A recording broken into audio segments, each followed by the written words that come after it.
You say the writing process is about tools and skills, not theory. But let's go with theory for one moment. So, what theories are stopping a writer before they even start? That's actually a really good question because I believe that the theories are tools. I believe that all the rules, I'm not saying there are no rules. There are plenty of rules. There are a lot of rules. What there are not is a single set of rules that always works. And so what you need to do is know every possible theory you can cram into your head. You should watch all sorts of different types of stories. You should watch outside in genres outside of the ones you like. You should specifically try to watch things that are things you don't think you'd be interested in. And you should definitely try to read those screenwriting books or listen to screenwriting teachers who are teaching very, very different ideas, because there are so many out there now. And the answer is each one of them will have very valuable parts, very valuable tools that you can use. And the only thing that you need to have is a really big toolbox, as big as you can get, with every possible theory, so that when you're approaching your work, which is really what it's always going to be about, you can say, I have seen a story like this, or I have seen a story like this, but this other story had a different form for it, or this person said, I should always have my transitions in the middle of the story, or this one said I should always have a conflict at the end of the story. There's so many theories. None of them is wrong. They're all right. They're all there to be used in different circumstances depending on what you're trying to accomplish.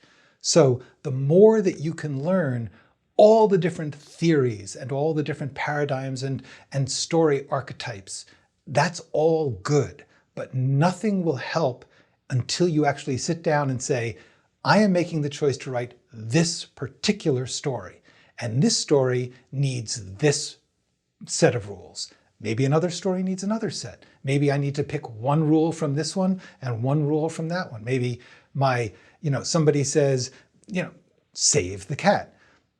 I happen to believe that there are certain parts of Save the Cat, the book, very valuable. Other parts, I can't make head or tail of.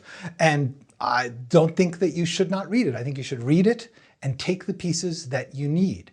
I'm not sure you should always save the cat, but it's good to know that saving the cat is a thing you can do. And I believe that that goes for every screenwriting theory out there. And the best thing that you can do is know all of them so that you can say, in this one, is this type of character best revealed by saving a cat? Or is this one somebody who's going to walk away and leave the cat there, and now we know a different thing about them? How do we still like them? So really the most important thing is to take whatever these rules are and apply them to your particular goals, because that's the thing. Not every story has the same goals. Some are trying to amuse you, some are trying to scare you, some are trying to make you think. They're going to have very different ways of approaching storytelling. The important thing is that you have as many tools as you can, as many skills. You know how to make something funny if you need to, or how to make somebody like a character. By the way, my theory on liking a character is the way that we like a character is that we know what they want. I believe we can really get with a character who wants something horrible. They're not saving any cats, they're murderers, or they're trying to take over the world, and we can still really care about them because we understand that they want this thing for their reason. And very often, that's something that we can care about, even though we don't honestly want them to kill all those people.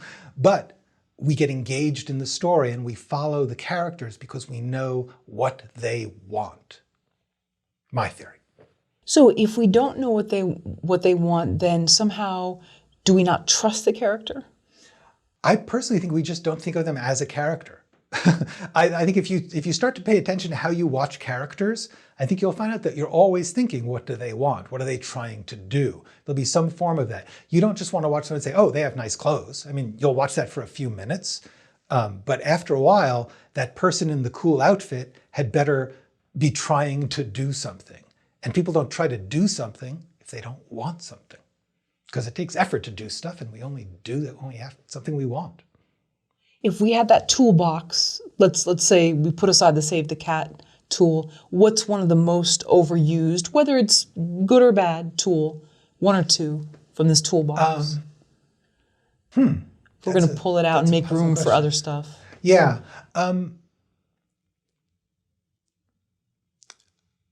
I think the 3-act structure, it's tricky. There is a world where there's units of entertainment which you watch in one dose.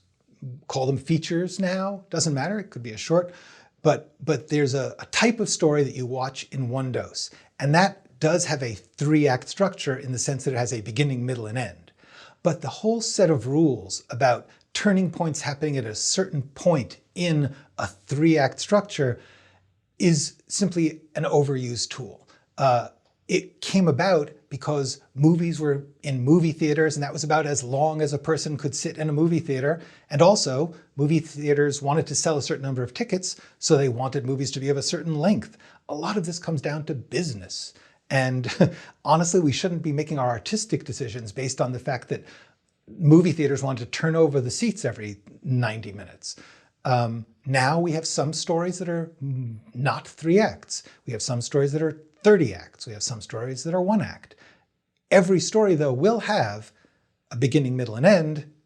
So in a way, the 3-act structure will apply. Even an episode of a larger thing has a beginning, middle, and end. I think that's where the 3-act thing came from. Because truthfully, even in theater, they didn't always have 3 acts. A lot of plays before the 20th century had 4 acts or 5 acts. So the 3-act Save the Cat possibly doesn't mean they're bad or wrong, but it's just they're used a lot. I'm saying that you need to choose your form. You need to say, I am going to watch 1,000 stories and I'm going to break some down. I strongly suggest that if there's something you like, watch it like 5 times. Watch it until you're not enjoying it anymore so that you can start to watch it mechanically and say, how do they do this? And when you do that, stop, pause, and write an outline of the thing you're watching that you like and learn how it's structured. And then do that with a bunch of other things because you'll find out there's nothing consistent. The rules are all over the place. And furthermore, a lot of these rules are like, well, you have your inciting incident or your beginning twist or whatever everybody has names for them. None of that really matters because then you get into an activity, which is an academic activity of find the part. I'm going to name the inciting incident. What really matters is how the audience feels as they're following the story. The audience is not looking for an inciting incident. They're not looking for a second act reversal. They don't care. They care about the characters. And if you break down the things you love and reverse engineer them and outline them, you'll begin to get a sense of how they do it. How many beats does it take before you are worn out of this thing? How long does it go before there's a twist or a turn? The only way you can really become skilled is by breaking down the work and doing it yourself. You can study how to build a car until the end of time, but you need to actually put together a car and make it run. And you probably have to do that a bunch of times before you can make a really great car.